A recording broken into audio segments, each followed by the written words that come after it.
आज के इस कार्यक्रम संविधान सम्मान समारोह में उपस्थित हमारे आदरणीय के राजू जी, आदरणीय हरीश रावत जी, हमारे AICC SC डिपार्टमेंट के अध्यक्ष नितिन रावत जी, हमारे प्रवीण चक्रवर्ती जी, भक्तचरण दास जी, अशोक तनवर जी, जय किशन जी, कमांडो जी, हमारे प्रदेश के विधायक, पूर्व शिक्षा मंत्री और मौजूदा विधायक गीता भुक्कल जी, हमारे विधायक जयवीर वाल्मीकि जी, हमारी विधायक शकुंतला खट्टक जी, हमारे विधायक उदयभान जी, राजरानी पूनम जी, पूर्व विधायक, बहुत से सभी हमारे राजकुमार जी, हमारे मौर्य साहब, बहुत से सारे स्टेज पे सभी हमारे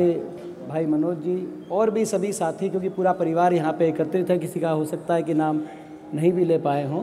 सभी हमारे सम्मानित साथी, सभी पिता के समान बुजुर्ग, नौजवान साथी, मातृशक्ति, आज मैं सबसे पहले AICC SC डिपार्टमेंट को अपनी तरफ से बहुत बहुत बधाई देता हूँ कि 26 नवंबर के दिन आज ये संविधान सम्मान समारोह का आयोजन किया गया है। बहुत ही सराहनीय काम है और इसमें इन्होंने ना सिर्फ कांग्रेस पार्टी मगर कुछ बातों में जो समान विचारधारा के बाकी दल हैं और जो एक्टिविस्ट हैं उनको भी बुलाने का यहाँ काम किया ताकि एक मंथन हो। हम संविधान का सम्मान समारोह बना रहे हैं तो पहले तो ये समझे कि सम्मान क्यों और फिर कि इस पे क्या खतरा है और उस खतरे का कैसे जवाब दिया जाए। निसंदेह एक के बाद एक वक्ताओं ने आपको सारी अच्छे से जिस तरीके से बात हमारे बीच में रखी, ये बहुत महत्वपूर्ण, आज के परिप्रेक्ष्य में बहुत महत्वपूर्ण मंथन यहाँ पे हो रहा है।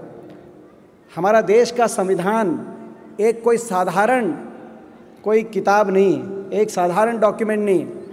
मेरा ये मानना है पूरी दुनिया में सबसे खूबसूरत लिखी हुई वो किताब है, सबसे खूबसूरत। ये संविधान है, इसने कुछ ऐसा करके दिखाया है जो नामुमकिन माना गया था। जब हमारी आज़ादी का आंदोलन चल रहा था और जब हमारा देश आज़ादी के बहुत नज़दीक पहुंच गया था तो बड़े बड़े राजनेताओं ने विश्व स्तर पे ये कहा था कि हिंदुस्तान एक अच्छा आइडिया है मगर इतनी भिन्नताओं के साथ एक देश रह पाएगा एक साथ कि नहीं।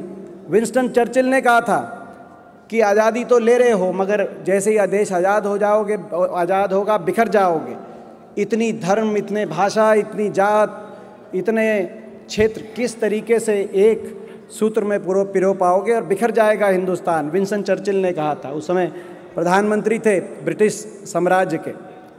मगर संविधान बना और जो संविधान है उस संविधान ने दुनिया के तमाम संविधानों में से जो सबसे बेहतरीन, जो भारत के परिप्रेक्ष्य में जो बातें ले सकते थे उनको लिया और हमारे देश की संस्कृति और सभ्यता में से भी जो सबसे अनमोल बातें ले सकते थे, तत्व ले सकते थे, उनको उनमें रमा के संविधान बनाया। पार्लियामेंट्री सिस्टम ब्रिटिश सिस्टम से आई तो फंडामेंटल राइट्स और प्रियम्बल अमेरिकन कॉन्स्टिट्यूशन के अंदर से आया।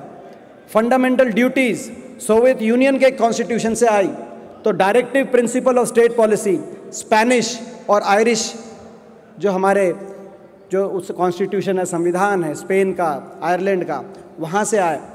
मगर जो 3 मूल मंत्र जो अम्बेडकर जी ने कहा, 3 मूल मंत्र इस संविधान को, पूरे संविधान को जो पिरोते हैं, कौन से 3 मूल मंत्र जो अभी डी राजा जी ने जिनका जिक्र किया, लिबर्टी, इक्वालिटी, फ्रेटर्निटी, स्वतंत्रता, बराबरी, भाईचारा, ये हमारी सभ्यता के अनमोल तत्व हैं जिनको हमारी सभ्यता में से भी लिया गया। फ्रांस के कॉन्स्टिट्यूशन में भी इनका जिक्र। क्यों ये 3 मूल मंत्र माने अम्बेडकर जी ने, जो उन्होंने अपनी बात रखी।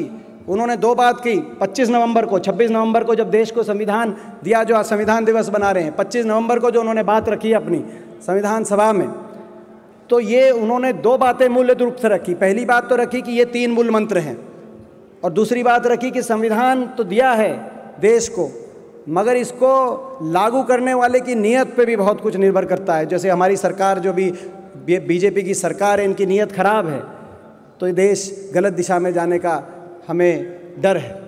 दो बातें कही, ये 3 मूल मंत्र क्यों कहा? स्वतंत्रता, स्वाभाविक बात है, देश आज़ाद और स्वतंत्रता की लड़ाई हम लड़ रहे थे। स्वतंत्रता, सोच की स्वतंत्रता, अभिव्यक्ति की स्वतंत्रता, जीने की स्वतंत्रता, धर्म की स्वतंत्रता, हर चीज़ की स्वतंत्रता हो, दायरे के अंदर हो मगर स्वतंत्रता हो। दूसरी बात, बराबरी, ऐसा संविधान जिसने एक कलम से सबको बराबर करार दिया। अमेरिका के अंदर भी सालों साल लग गए, अमेरिका के अंदर सालों साल लग गए, उनकी वोटिंग राइट्स भी, महिलाओं के लिए वोटिंग राइट्स पहले नहीं थी अमेरिका के संविधान में। उस संविधान लागू होने के 150 साल के बाद अमेरिका में महिलाओं को वोटिंग राइट्स मिली। ऐसा संविधान एक कलम से करार दिया, सब बराबर हैं, टाटा बिरला से लेकर आखिरी पंक्ति में बैठा हुआ आखिरी व्यक्ति भी हमारे देश के भविष्य में उसकी उतनी ही समर्थता है। ये संविधान ने बराबरी दी। मगर कहा तीसरा, जो अम्बेडकर जी ने कहा कि जो तीसरा मूल मंत्र है वो सबसे महत्वपूर्ण है। स्वतंत्रता हो सकती है, बराबरी हो सकती है, बराबर होंगे, स्वतंत्र होंगे, मगर आपस में लड़ लेंगे तो क्या होगा? लड़ भिड़ लेंगे। तीसरा मूल मंत्र भाईचारा। देश में संविधान में तीन स्तंभ पे संविधान टिका है और तीसरा स्तंभ सबसे महत्वपूर्ण है भाईचारा। स्वतंत्रता भी आवश्यकता है, स्वतंत्रता की भी, बराबरी भी होनी चाहिए, मगर भाईचारा भी होना चाहिए। आपस में मिलके देश का भविष्य बन सकता है। और इस आधार पे संविधान जब लागू हुआ हमने देखा हमारा देश आगे बढ़ा। 70 साल में बहुत आगे बढ़ा। सही बात है, आज ये मूल जो धारणाएं हैं संविधान की, उन पे खतरा है, स्वतंत्रता पे खतरा हम देख रहे हैं।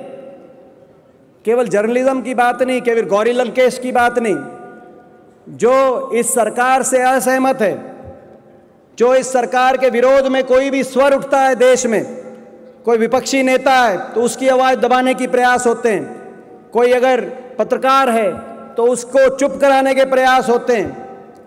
स्वतंत्रता खतरे में है।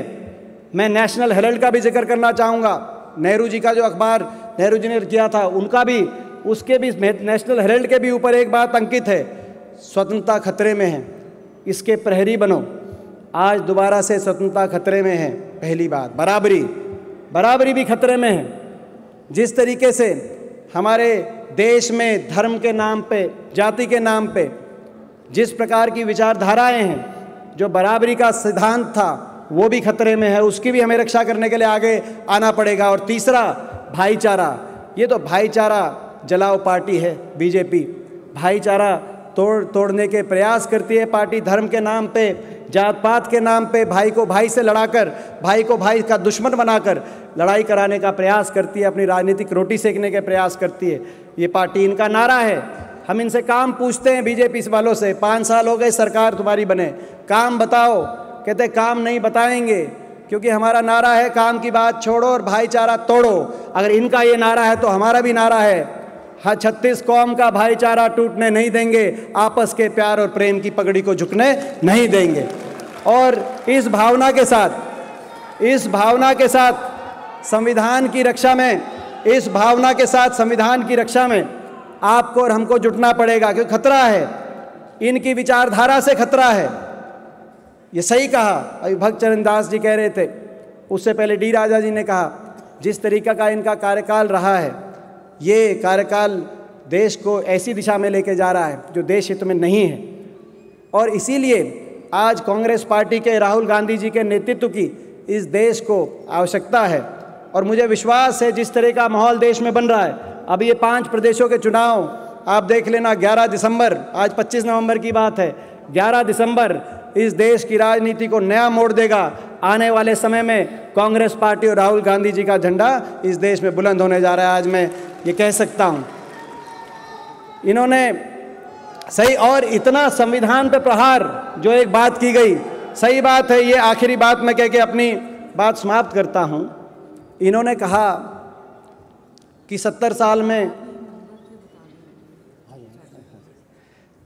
तो 70 साल जो है, अभी जो है गीता जी जो बता रही थी कि एक मुझे इस बात का भी सौभाग्य है कि राजू जी तो शायद जानते हैं इस बात को, कि जो संविधान सभा जब बनी तो अंबेडकर जी के नेतृत्व में जो सभा बनी, जिसमें सारे जो महान व्यक्तित्व, नेहरू जी, मौलाना आज़ाद, सरदार पटेल, डॉक्टर राजेंद्र प्रसाद, उसमें मुझे इस बात का गर्व है कि मेरे जो दादाजी है स्वर्गीय चौधरी रणबीर सिंह जी भी, वो भी उस सभा के सबसे नौजवान सदस्य के रूप में उस सभा में थे।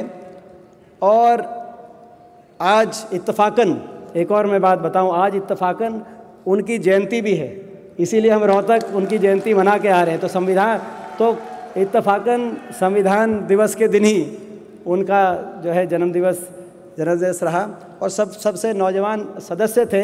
और एक और इत्तेफाक ये मैं समझता हूँ कि गौरव एक और प्राप्त है कि उनको अंबेडकर जी के नेतृत्व में काम करने का अवसर मिला। और जो मेरे पिताजी हैं भूपेंद्र सिंह हुड्डा जी, उनको लोकसभा में प्रकाश अंबेडकर जी के साथ अवसर मिला। तो मैं समझता हूँ ये भी एक बहुत एक सौभाग्य, इसको सौभाग्य ही कहेंगे। और जो महात्मा गांधी जी ने उस समय कांग्रेस में अनुसूचित जाति सेवक संघ का गठन किया था, तो महात्मा जी ने उस समय जब गठन किया उसका, तो पंजाब सूबे का, क्योंकि चौधरी रणबीर सिंह जी एक फ्रीडम फाइटर थे, स्वतंत्रता सेनानी थे, तो पंजाब सूबे का अनुसूचित जाति सेवा संघ का अध्यक्ष चौधरी रणबीर सिंह जी को उन्होंने नियुक्त किया था। एक आपस में किस प्रकार से मिलके, मैं समझता हूँ रिफॉर्म, सारे जो विचार, समान विचारधारा के, भाईचारा पसंद लोग, समान विचारधारा के लोग, बराबरी पसंद लोग किस प्रकार से मिलके समाज में, राजनीति में बदलाव लेके आए, मैं समझता हूँ वो समय उस बात का सूचक था। तो खैर, मैं अंतिम बात जो कह रहा था वो बात कह के अपनी वाणी को मैं विराम कर दूंगा। इन्होंने कहा कि 70 साल में कुछ ऐसा करके दिखाएंगे जो पहले कभी कुछ नहीं हुआ। बाकी तो इनसे कुछ काम हुआ नहीं, कोई वायदे पूरे हुए ना, 2 करोड़ नौकरी आई, ना काला धन आया, ना अच्छे दिन आए, मगर ये वायदा जरूर इन्होंने थोड़ा पूरा किया है। 70 साल के कुछ रिकॉर्ड इन्होंने जरूर बना दिए। 70 साल में संविधान पे इतना प्रहार नहीं हुआ जितना मोदी जी आपकी सरकार में हुआ है। 70 साल में किसान पे कभी इतना कर्जा नहीं चढ़ा, दुगना हो गया 8 लाख करोड़ से 15 लाख करोड़ जितना मोदी जी आपकी सरकार में। 70 साल में रुपया कभी इतना सस्ता नहीं हुआ जितना इस सरकार में। 70 साल में डीजल, गैस, रसोई गैस का सिलेंडर कभी इतना महंगा नहीं हुआ जितना इस सरकार में। 70 साल में बेरोजगारी का दर इतना नहीं बढ़ा जितना इस सरकार में। 70 साल में अर्थव्यवस्था में निवेश दर इतना नहीं गिरा जितना इस सरकार में। 70 साल में शांति के समय बॉर्डर पे इतने जवानों की शहादत नहीं हुई जितना इस सरकार में। 70 साल में झूठ इतना नहीं बोला गया जितना इस सरकार में। और 70 साल में भाईचारे पे इतनी चोट नहीं पहुंचाई गई जितना इस सरकार में। इसीलिए इस सरकार को जाना होगा और कांग्रेस पार्टी को, राहुल जी को इस देश में लाना होगा। ये बात कहते हुए आप सबका मैं धन्यवाद करता और बहुत बहुत शुभकामनाएं। जय हिंद।